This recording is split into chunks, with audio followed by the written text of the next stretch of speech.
So let me just start off with a short video that tells you a little bit about Lakestar, and then I intend to take you through a whole bunch of slides where we go for a bit of a random walk around European investing and digitalization and deep tech. So let's get cracking.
So after that thoroughly exciting video, which gets the heart pumping, when I see it, it makes me very proud to be part of this ecosystem, to be a European, and also to be in a privileged position to be, distributing capital out to entrepreneurs across not just Europe but the world. Through the kind introduction, I said my name's Stephen. I'm one of the partners here at Lakestar. I've been at Lakestar for about 3 years now, investing out of our funds. My background is I was a technologist, a computer scientist.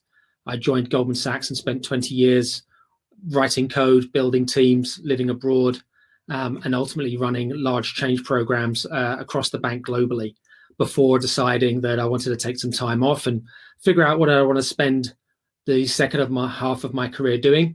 I've always been excited about hands-on technology and product building, and I thought taking the experience that I've had in enterprise technology and bringing it to entrepreneurs and to startups may be a good way to spend the next few years of my life. And so here I am at Lakestar.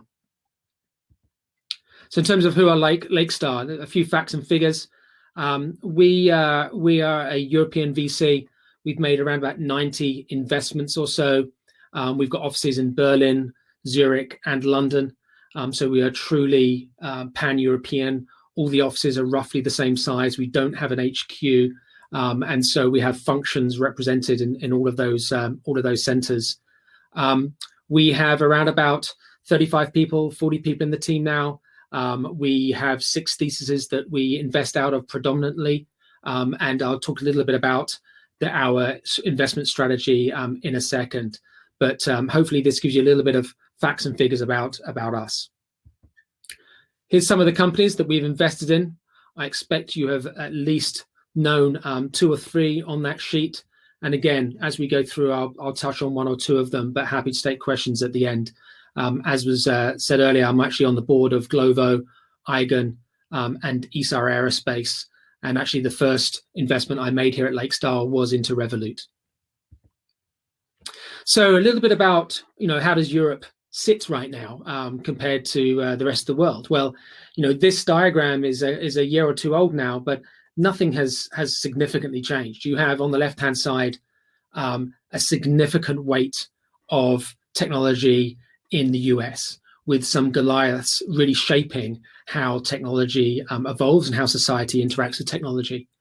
And on the right-hand side, we have, again, a significant growth within China and Asia in general, and that's only going to become stronger.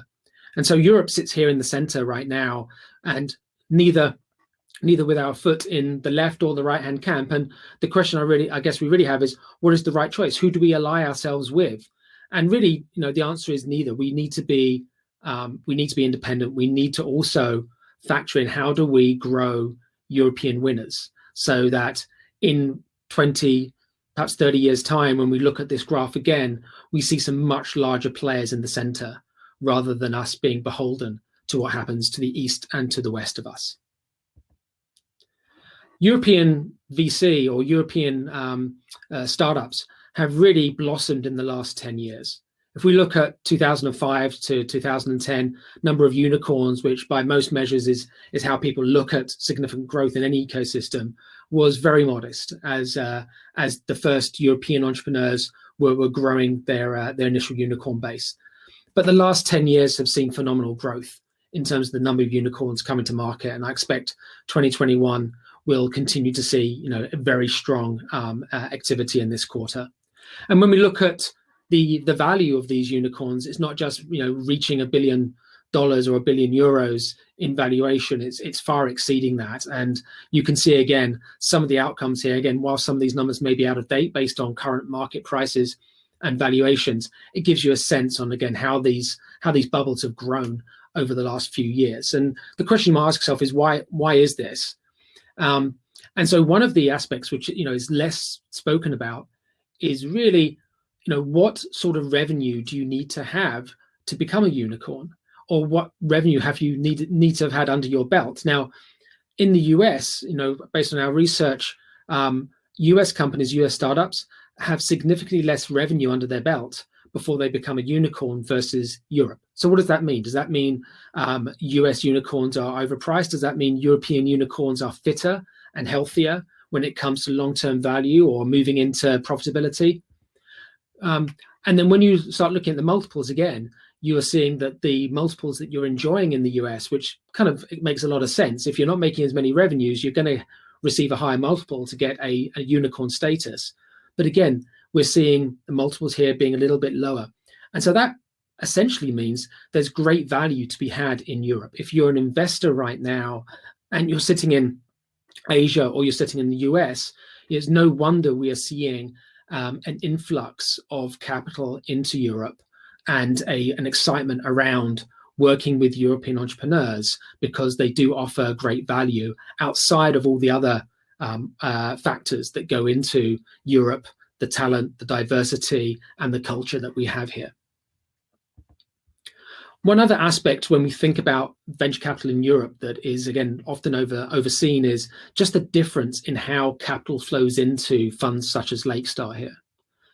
In the US and in Asia, in China, you have a strong inflow of capital from insurance companies, pension funds, endowments, and state funds, as I'm sure many of you would have read. And so the access to that capital and the ability for VCs in those areas, especially in the US, to take larger and larger bets on growth stage companies, or to make more bets on early stage companies is frankly easier. They have more capital at their disposal. The return on their fund is going to be less sensitive to investing small tickets in early stage startups. And so it has been a struggle, I think, over the last 10 years for Europe to basically start stepping up and attracting and managing the equal size of capital that we've seen, especially in the US, given the paucity of inflows into venture capital here. And so we're starting to see that change now. And certainly Lakestar has been at the forefront of this with a fund that we closed just over a year ago, which was an $835 million fund that we now allocate out of. And so what does that fund look like? How do we think about investing? Well, people often ask me, what is the stage that we invest in? And the answer today is we invest at all stages. We have an early fund and a growth fund. That 830 is split between the two. Within the early fund, we essentially say that any company that is valued at less than 100 million euros, we invest out of our early fund, and our LPs, our investors, invest into that fund. Anything greater than 100 million euros, we invest out of the growth fund. And then you can see here the size of tickets that we usually place. The sweet spot for us in the early fund is in the 5 to 15 million euro ticket, which is really your classic Series A. And then in the growth fund, we take Series B up to Series D and E, and beyond. In the early fund as well, we've started doing, in this series of funds, a few more seed investments, and more recently some smaller angel investments as well, as we look to invest in the entrepreneurs that we come across at a very early point in the cycle. Now, we're not a seed-based investor, we're not a seed-based VC. We work with other seed-based VCs to make those early entry tickets, but getting in early and working with entrepreneurs and offering some strategic guidance at a very early point, we feel will pay dividends in the years to come. When those entrepreneurs are ready to do their Series A and Series B in the future, these will then be people that we've got to know very well and we understand their business model. On the right-hand side there, you see our most recent addition, which is Lakestar SPAC 1, which we listed just a week ago on the Frankfurt Exchange. It is Europe's first tech SPAC for Europe, in Europe, for a European entrepreneur. And so over the course of the next 6, 12 plus months, that SPAC will be looking to take a growth company public. And there's been a lot written about SPACs and the SPAC phenomenon. And I think it's very important that here in Europe, we're not left behind, and that all the markets here are open to our entrepreneurs, be it IPO, direct listing, or SPACs. As I mentioned before, we are a European VC. We've got European values and we've got an international setup, and that doesn't just stop in the 3 offices that we have. You can see that we work with a significant number of universities across the region. That gives us, again, great coverage, great insights as to what's going on, and also obviously access to talent as people leave university and consider their first foray into entrepreneurialism. And so we go on campus a fair amount. We spend time with folks on campus explaining how to think about structuring a startup, the challenges in growth, the challenges in internationalization, to give people a flavor of the life ahead of them if they decide to go into this wonderful world of tech startups. And of course, in some cases, and in most cases, it's not going to be that we expect to recruit businesses straight from campus, although it does happen from time to time. But this is part of our long-term view that we need to work with people of all ages and all backgrounds, so that when the time is right, we have those relationships that can be trusted as we help companies seek their growth potential. So, why do we invest in technology? Essentially it's because I truly believe, and we truly believe, that there's always a new wave of technology disruption ahead of us. It's funny when I think back to when I was probably in many of your shoes and I first joined Goldman Sachs and I was a tech graduate there. I always used to think, oh my goodness, if only I'd joined 3 or 4 years ago, there would have been an amazing opportunity to do some incredible work. And I think the reality is there's always new things that are coming around the corner. And it's very easy for us all to look kind of 3 years ago. We're in the position now that other people were in then, because we could have maximized the opportunity. But the truth is, the world continues to invent itself, and opportunity always lies ahead. And so to that, I want to spend a few minutes talking about one of the areas that I'm passionate about, which is our view on digitization and deeper technologies. So my core belief is that everyone in the future will be a producer of software. So just let that sink in for a moment. That basically means today's consumers will have to become tomorrow's producers. And I'm going to go into a little bit more about that now. But first, let's just go back a few years to see what has changed and that is bringing upon this deep view that I have. If we just go back a few years, and I was going to present to you, how digitalization has been evolving, I'd be showing you a slide like this. I'll be saying to you, hey, pre-2015 was kind of digitalization 1.0. We had cheap access to compute. The Amazon cloud, Google cloud, Azure cloud is there, is available on demand. The cost of building software has dropped. And we're now seeing the advent, and we've been seeing the advent of just mass adoption of technology, which is enabling us to take those first steps into taking manual processes and turning them digital.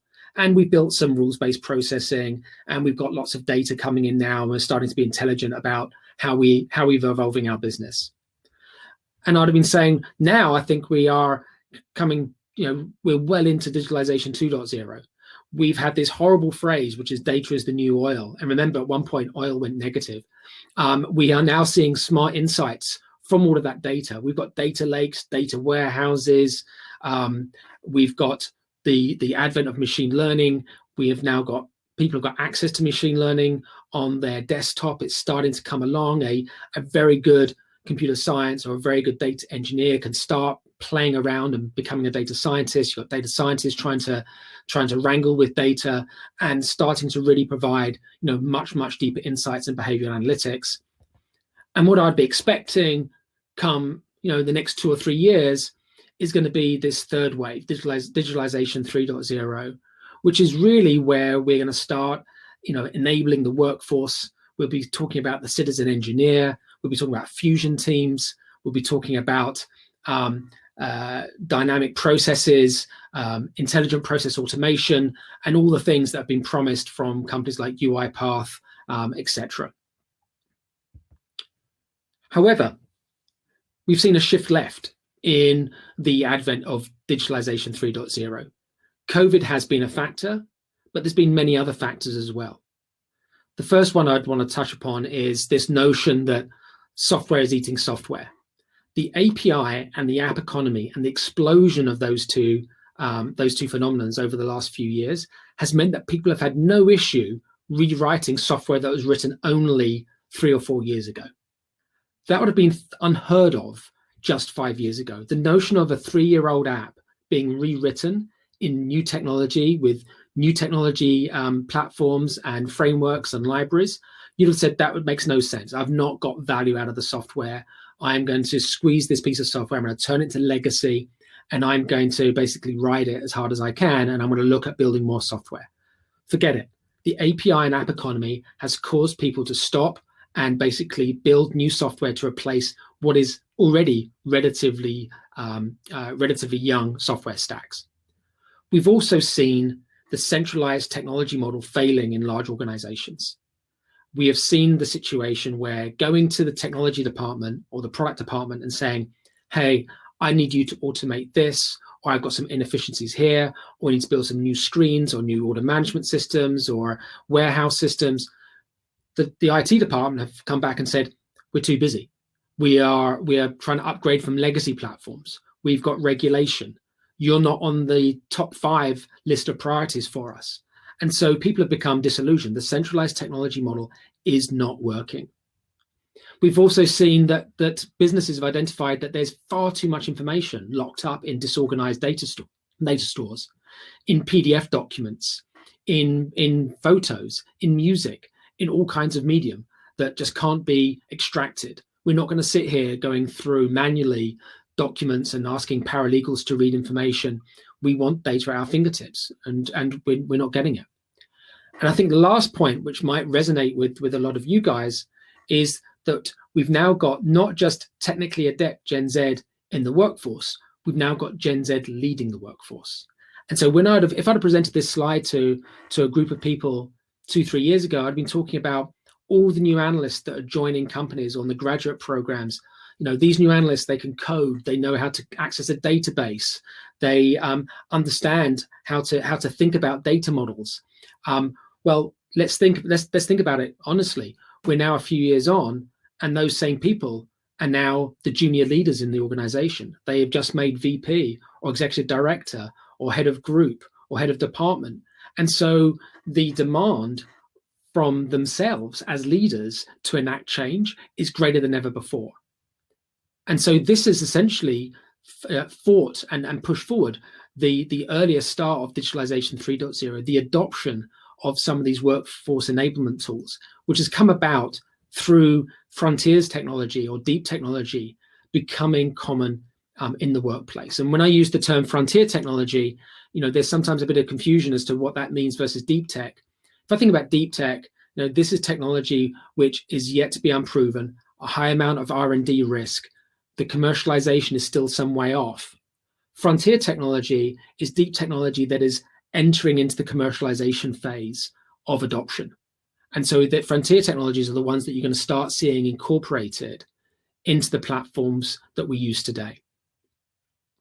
And so these platforms with frontier technology and deep tech now have to start providing superpowers. So what are these superpowers? So let's just think about it for a second. To me, a superpower is being able to build software instantaneously from an idea. Forget about this, write a spec, wait 3 months, or wait a month and get my first agile iteration. I don't want to wait around for a month for a sprint. I want my software now. Let's think about comprehension power. We can go on as many speed reading courses as we like, but none of us are going to have the comprehension powers of a top lawyer. But through NLP and other technologies now, you can get insights that in the past, only paralegals or only folks who've been in the industry for years would have been able to have surfaced to you by knowing the patterns within long form PDF documents and be able to extract the right part of the information that answers the question that you are posing. And this is much more than just doing a Control F in a document and trying to do a word search or a pattern match on a word search. And then democratizing data. The API economy has meant essentially that anyone in any place, in any country, from any social background is able to access data over a RESTful API with just a key. And so again, these are superpowers that are going to really drive who can write code, who can build processes, and how businesses operate. We can think about the notion of synthesizing data, synthesizing trillions of data points because you want to find out the answer to something. But with a superpower, you can find out the answer to something that you didn't even ask and that you didn't even expect, because that's where we need to be able to find some of these answers. You want to be able to connect to the cloud from anywhere on Earth. We're starting to see this now, but the notion of going to a hotspot or hoping that you've got a decent 4G signal, that's going to be a thing of the past with superpowers. And then when we think about hybrid compute, this is not just about access to AWS and the Google Cloud and the Azure Cloud. This is about access to high performance compute. AWS and GCP don't focus on high performance compute for the normal person and for the regular corporate. This is access to quantum machines. This is access to a data center rack in the future where you see quantum, GPU, ISIC, and CPU all sitting side by side, and within the same processing unit, you basically controlling and orchestrating which compute your process goes to at which stage in the process, without the need of a mega copy fest from one data center to another. These are the superpowers that we need to have in the future. But let me just take a bit of a pause and share some inconvenient truths with you. So the first inconvenient truth is there are not enough European software programmers or data scientists being created to meet the demand. There just isn't. There's not enough universities. There's not enough people leaving university. There's not enough courses. There's not enough e-learning for us to keep up with the demand. And that demand gap is just widening, whether we like it or not. And we're not going to solve this problem by opening up more universities or giving more folks access to top universities. The demand is rising. And it's going to be worse in Europe than it is going to be in the other continents. Second inconvenient truth is workforce in the future needs solutions for wicked problems. Some of you may have heard the term wicked problem before, but this is a problem that there is no obvious rules-based answer for.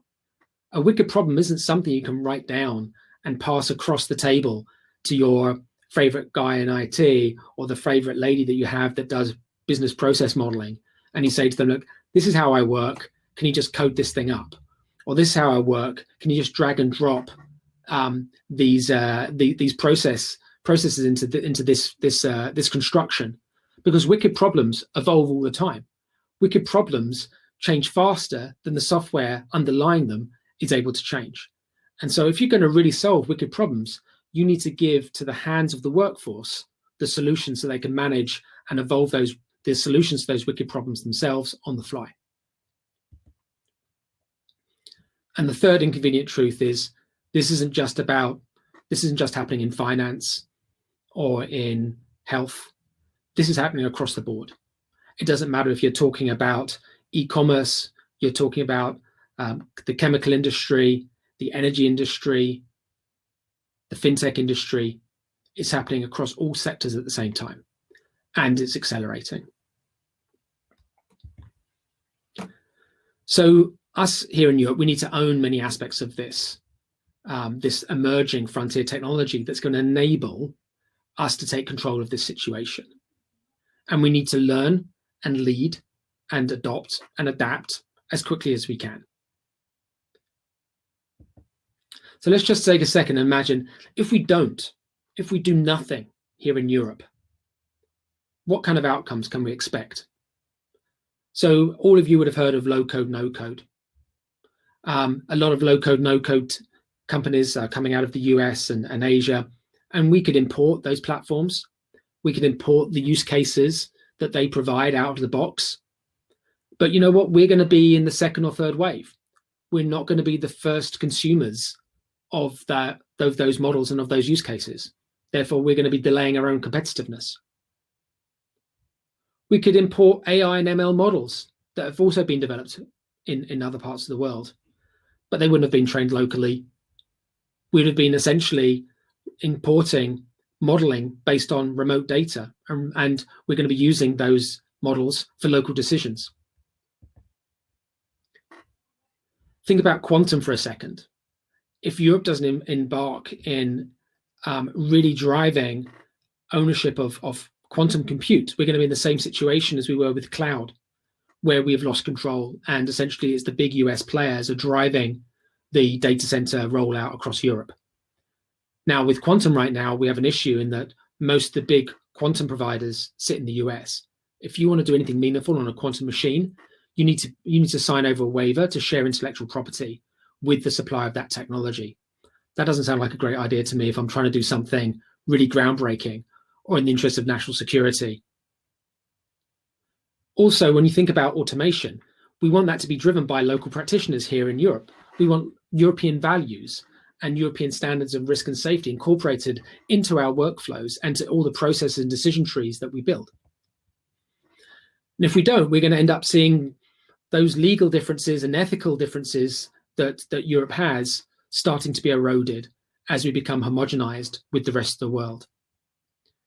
We need to be able to control the skies above our head. We need to ensure that the satellite constellations that are going to be bringing 5G technology to the streets, to the cars, to our mobile phones, to our homes are really governed by ourselves on this continent. We can't have satellites purely launched out of the US or out of China, India, or Russia and fully expect that the satellites that go in those payloads have not been compromised in any way, because they will be. And all of this essentially means that if we do nothing, competitive pricing will shift. We will become much more of a consumer-led continent than we are today, and therefore we will end up in a less competitive situation. So what are we doing here at Lakestar when it comes to investing and supporting the builders of these superpowers of the next decade or so? So in the software building and automation space, I've made 2 investments myself here. One called Builder, which is based here in the UK and has offices in India as well as in the US. And this team allows you to build an application to order, like going to a shop and ordering, or going to a restaurant and ordering a pizza.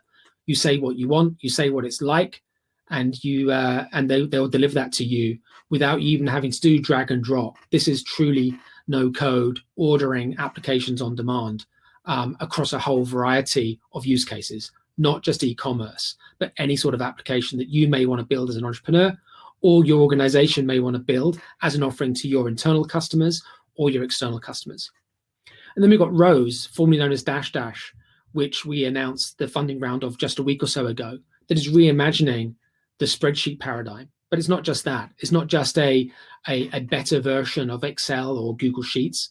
It's also a spreadsheet paradigm that is intrinsically, natively integrated into the API economy, so that you can access data without needing to have a Python developer by your side, or understanding how to get the keys exchanged with an API provider over the web, and at the same time allowing you to share the applications that you build in a paradigm such as a spreadsheet with people around your organization, and also access to the functions and access to the platforms that you want to integrate with, be they Slack or other platforms that you want to post out to. I've mentioned the API economy. We've made 3 investments, one in Yapily, which is in open banking here in the UK and across Europe, in Parler, which is allowing us to book hotel rooms at a much deeper level than you've ever managed to do before. Haven't you always wondered why, when you turn up at a hotel after booking through hotels.com or Expedia, that they pass you a piece of paper and ask you to refill in your contact details, where you've come from? And even if you go back to that hotel week after week, month after month, they greet you as though it's the first time they've seen you. That's purely because there's a massive intermediary layer between the hotels.com and the Expedias of this world and the hotel itself, and they just don't pass the information through.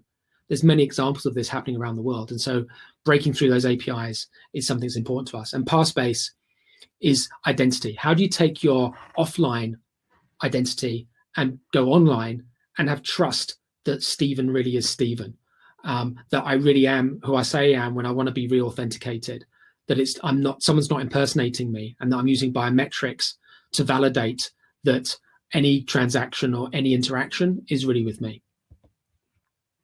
Data intelligence, Eigen and StreetBees. Eigen helps provide the deep analytics and understanding of long-form legal documents. StreetBees, another company here in the UK, just by Old Street, Tuche, who's the founder there, we invested in her just in the autumn. She has almost 4 million bees around the world, filling in surveys and stories on what they're doing today. For that, they receive a small fee, and therefore StreetBees can have insights and opinions on a grand scale on a whole number of topics that they can then share with large organizations such as Pepsi, Coca-Cola, Nestle, etc. That type of data intelligence and the ability to see and understand people's opinions has never been available in this format before. And then in the deep tech space, I've been spending time investing in quantum with Terra Quantum, which is a series of 12 projects that range from high performance trading through to cryptography, crypto internet, and hybrid compute. Alterian is a company that we invested in, which it came out of ETH. It's a operating system for drones. Think about Linux and Red Hat. And so PX4, which is the equivalent of Linux, where Red Hat sat on top of Linux, Alterian sits on top of PX4, the open source OS for drones. 65% of the world's drones are DJI drones. I think we'd all agree we need a credible alternative to such a large operating system for such a large core piece of infrastructure. And so Alterian is providing that. And a lot of deep tech analytics is going on around how you build that type of software platform out. 5AI is a company I'm on the board of here in the UK. Autonomous driving. Stan Boland, who came out of ARM, started a mission 4 years ago to be able to build the first autonomous fleet of vehicles in the UK. And he's been very close to achieving that.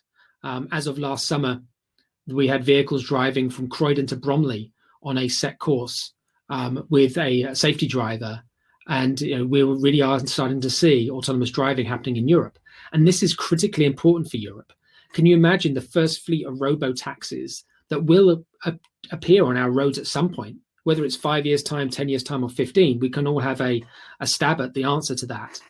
But can you imagine for a moment whether you'd be comfortable getting in a car where the software has been purely developed on the west coast of the US or somewhere in China? And it's not to say that that's not the right answer, but you'd certainly probably feel a lot more comfortable knowing that a European team has also been deeply involved in building that software, the decision-making processes, and also just understanding the sensor technology and the conditions that are frankly different here in Europe than the rest of the world. It's very difficult to simulate drizzle on the west coast. It's very difficult to simulate medieval towns, short cobbled stones somewhere in China. And so it's important that we do think about deep tech, and we do think about how we support the European companies that are really going to be defining and owning the infrastructure that we're going to be using in the future.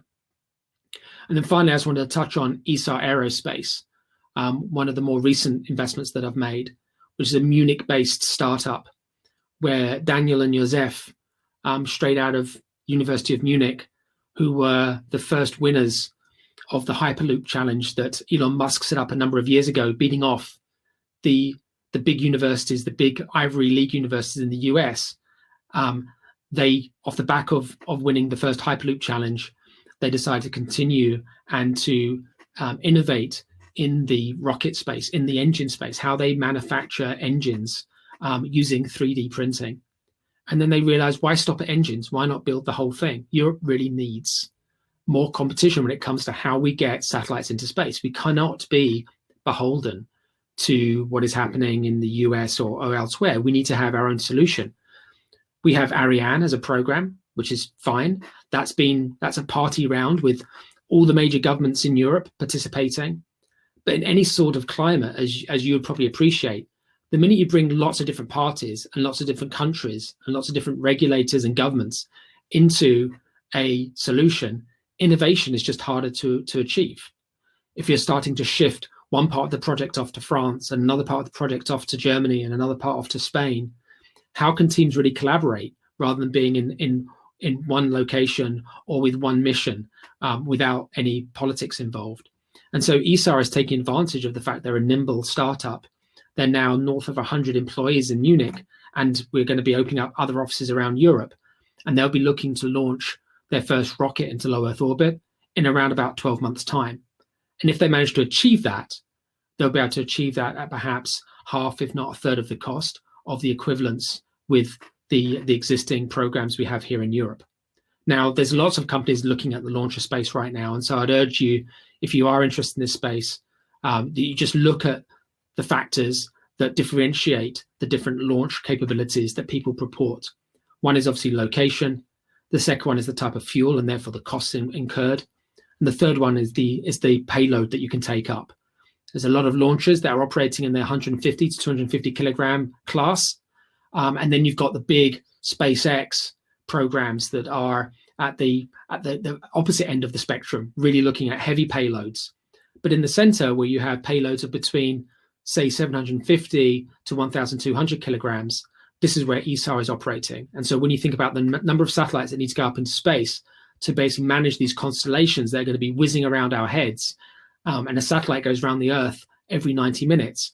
Ensuring that Europe has good coverage above our own skies, that's owned by European companies and launched by European companies, is going to be important to make sure that we maintain our sovereignty.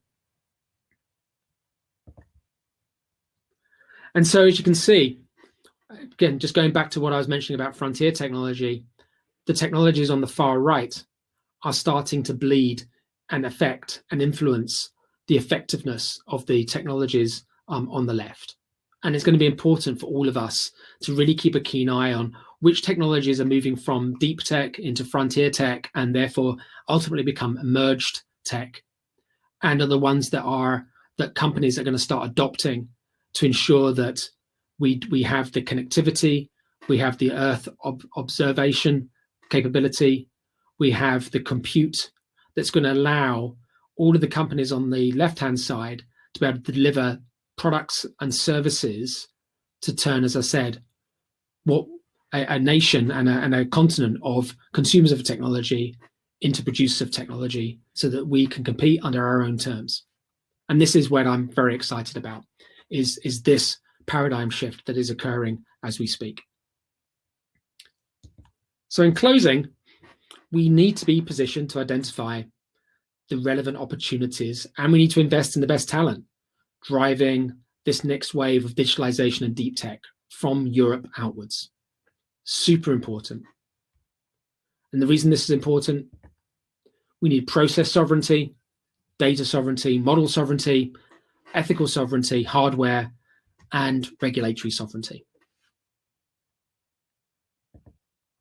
So that's my lot. That's my 40 minutes. So let me stop sharing and shut down my screens. Give me a second.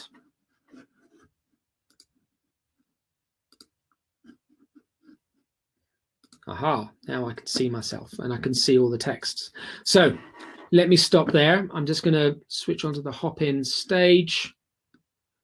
And this is the first time, by the way, I'm getting to see any comments from anybody, because I was full screen just now giving that presentation.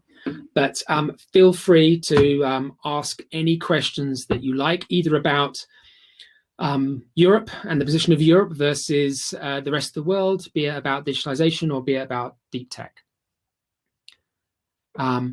So first question here I'm looking at, is this similar to bubble? I'm not sure what you're referring to there, I'm afraid. So if you want to expand on that, I'll come back to you.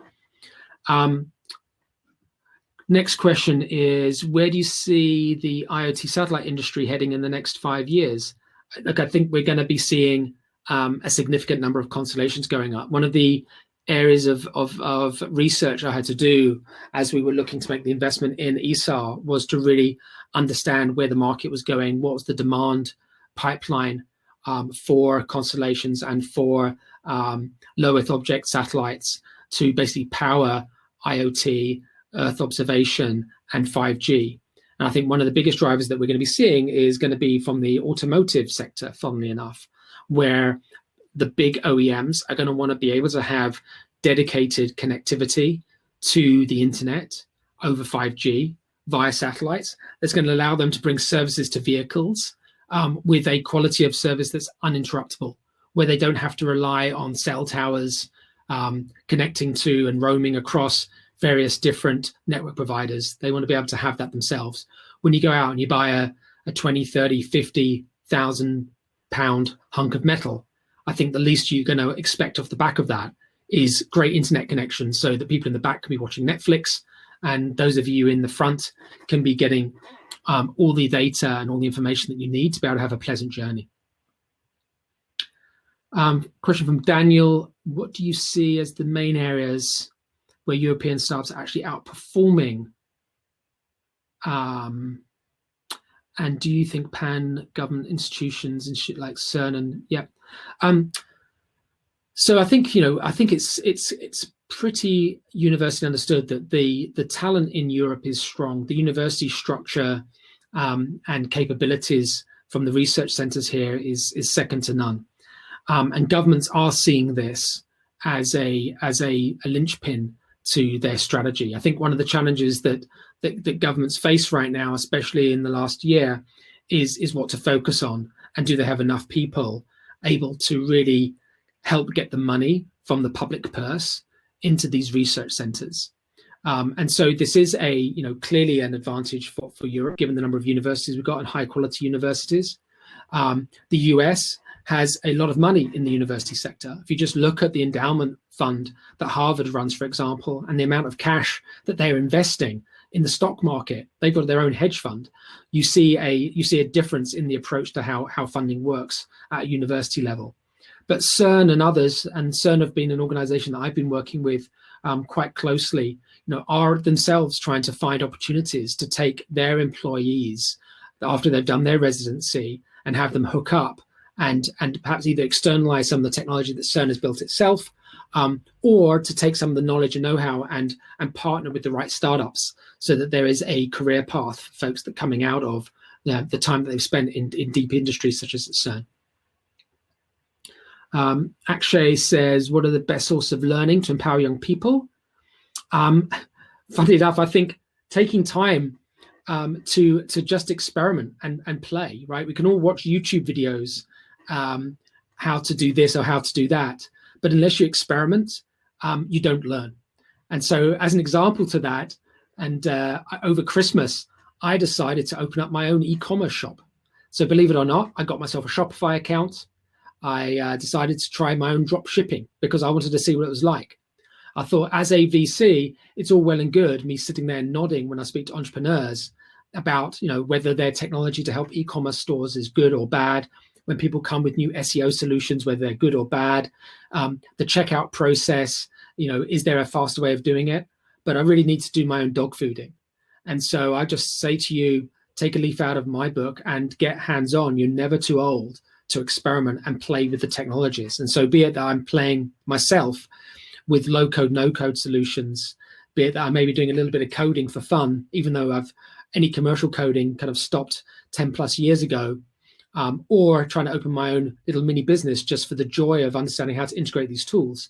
You need to have inquisitive style, and you need to be able to feel that you can get your hands dirty and learn by being a practitioner, not just by watching YouTube videos. But YouTube really does help share what's going on out there. Aerospace industry from Jan Phil. Is the aerospace industry tricky to invest in due to the close ties? Well, funny enough, in the US, it's actually really difficult. For you to have a space tech company in the US, you need to have US-only employees. And the reason for that is national security, because space tech is seen as a something which is in the national interest. And so the talent you can find in the US is actually weaker than we can here in Europe. And so ESAR and others are able to take significant advantage of a pan-European and global workforce, whereas the US cannot. So actually, I think that's an advantage for Europe, funnily enough. Simon's asking about, do I think the current model of big tech acquiring European startups is compatible? Look, it's not compatible. We want there to be big European winners. And so you've got to ask yourself the question, why do big companies in the US acquire smaller companies in Europe? Is it because that is it because that they can't find those startups in the US? Maybe, but ultimately it comes down to the European entrepreneur willing to sell. So then you got to ask yourself the question, why would a European entrepreneur who has a great idea, has great product market fit, a great opportunity, decide to sell out to Apple or to Google? Is it because they just want a quiet life and they want to get their own out and get on the beach as quickly as possible? Is it because they're afraid that if they don't, they're not going to get backed by local venture capitalists or the private markets? Is it because it's too damn hard to go public and be IPO'd here in Europe? Look, I think it's probably a bit of all of those things. And so that's why it's super important that we in Europe have answers to those questions, be it by having larger venture capital funds such as ours deploying capital and therefore keeping those European startups in Europe for a little bit longer until they don't need the big brother or the big sister in the US or Asia. Or we need to make sure that those startups have access to the public markets at the right time. You would have seen in this week's newspaper, Lord Hill has just published the listings review, or in the process of publishing the listings review, which is part of the Khalifa's fintech review in the UK, and I've been part of some of those conversations. And I think it is important that the UK and other countries across Europe really wake up and continue to reform the regulations around how the capital market structure works when in relation to private investing, be it due to taxes that entrepreneurs face, be it to the requirements to be able to list a company, because you only have to look to the US and the emergence of direct listings, which started with Spotify and then with SPACs, to see that there is an unfair advantage right now if you're a US entrepreneur to gaining access to the capital that's going to help you grow and remain independent. Hugo's asking, what do I personally like to read to get information on deep tech? Quite honestly, given my background, I think the challenge is for someone like myself is focus, and I could spend all my time kind of clicking from website to website or from book to book, trying to read the latest information on something. And quite honestly, anything that's been published is typically out of date when it comes to deep tech. And so therefore, obviously you can do background reading, but when it comes to really understanding what's going on, you have to get out there and have conversations, live conversations with people, build trust within the ecosystems that you're looking to participate in, and gain insights from what is coming down the pipe. You can't wait until things get published and then decide you're going to invest. You really need to be kind of deep and building those trustful relationships with folks who are already in the deep tech arena, and see where you can be helpful, or where a fund such as Lakestar can be helpful when they're ready to start emerging and commercializing. Yasmin, some people are bullish on Europe, some are more pessimistic. Do you believe it can reach the innovation heights of China and the US in the next 10 to 20 years? Look, we're behind. And so, are we going to catch up and overtake? Probably not. We don't have the population size, and we are coming from a cold start. We've also got some of the challenges that comes with the joys of being in Europe, is that it's, a number of countries, a massive number of countries, a massive amount of diversity. That's a great big positive. The negative of that is it takes a hell of a lot of effort and energy to organize. There was someone joked with me when I first came into venture, and they said to me, the US innovates, Asia replicates, and Europe regulates. And I had to smile, because certainly when I thought about my years back in finance, that's certainly kind of how I felt. And the same is true somewhat with innovating and with startups. And so we have to double our efforts. But I don't think it's realistic for us to reach their heights. I just don't think it is. But I think we need to keep the gap as close and as competitive as possible, so that we're not in their pocket, that we can remain independent, and we can create the right competitive tension and healthy economy between those three major continents. David said, do I perceive European VCs as more conscious of the issues? Yes, I think European VCs do. I think we're all much more aware of privacy. I think you have to look at the hyper private countries such as Germany and what they do and don't allow versus the UK even. So any company that is operating across Europe has a much higher bar that they need to meet on a geopolitical and on a regulatory level as they march across Europe and look to open up offices or look to open up markets, even within the EU. My kids are obviously doing a lot of homeschooling right now using Microsoft Teams. The guys in Germany can't use Microsoft Teams because the children are not allowed to be seen at home during the school day, just because of privacy. And so if you're a US startup and you try and code or produce a product to the UK standard, guess what? You're probably not going to be able to roll this thing out to Germany. So I think being in Europe and operating in Europe is a massive advantage, because we understand those nuances when it comes to those cross-border challenges. Samuel, where do I think the next big deep tech hub in Europe will be? Or many small ones? I think it's going to be lots of small ones. I think we've seen this with the regular startup market. When we started off, it was really kind of UK as a big tech hub. Then you've got the Berlin hub. Then you've got Paris. You've got Barcelona. And then you can keep on going. You've got Amsterdam. You can go up to the Nordics, and there's a lot of stuff going on up there. Around Vilnius and Kaunas in Lithuania, there's a lot of startups there. Down in Lisbon, where I spend a lot of time, Porto, I could keep on going when it comes to the ecosystem for regular startups. On the deep tech side, you're going to be seeing the same thing. Obviously, we've got a mega triangle here in the UK between Oxford, Cambridge, and London, and that's going to perpetuate. And that's an unfair advantage, shall we say, for us here as in the UK. But ultimately, Europe is always going to be very diverse when it comes to geography. Once I was asked, the rise of Berlin or the rise of Barcelona as a tech center, is that because of Brexit? No, I find it very difficult to wave the Brexit flag loudly and high up the mast. I think this was just a generational shift, a shift that was going to happen anyway.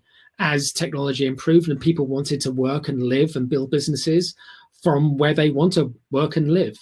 I don't think that we would have seen a slowdown in the adoption of Lisbon or Barcelona or Paris or Berlin or Munich if Brexit hadn't have happened. I think it was just an unfortunate coincidence that people like to draw a line towards. But I truly believe there's going to be many ecosystems that's going to be very healthy, because it's going to allow people to operate under their terms and with their trusted colleagues.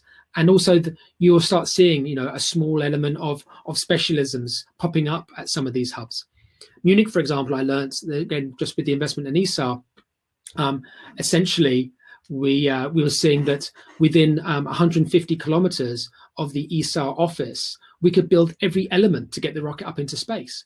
Within 150 kilometers, that's unbelievable. It just shows you that around Munich itself, the number of high-tech industries, fabricators, material scientists, software engineers, aviation fuel scientists that there are available, that you can do a lot of stuff locally. I know we're running out of time. So let me just see if there's one other question I could ask before I get pulled off with a shepherd's hook.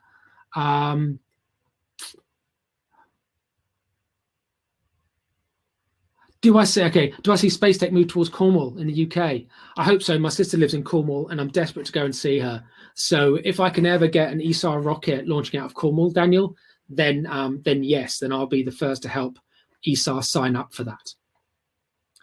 So let me take a pause here so we can finish on time. You can move on to your next one. But feel free to follow me on Twitter or connect to me on LinkedIn. And hopefully you found this useful, and look forward to bumping into some of you in the future events in the physical space, not necessarily in the virtual space, and look forward to also hopefully seeing some of you guys become entrepreneurs of the future, and looking forward to backing some of you. Thank you.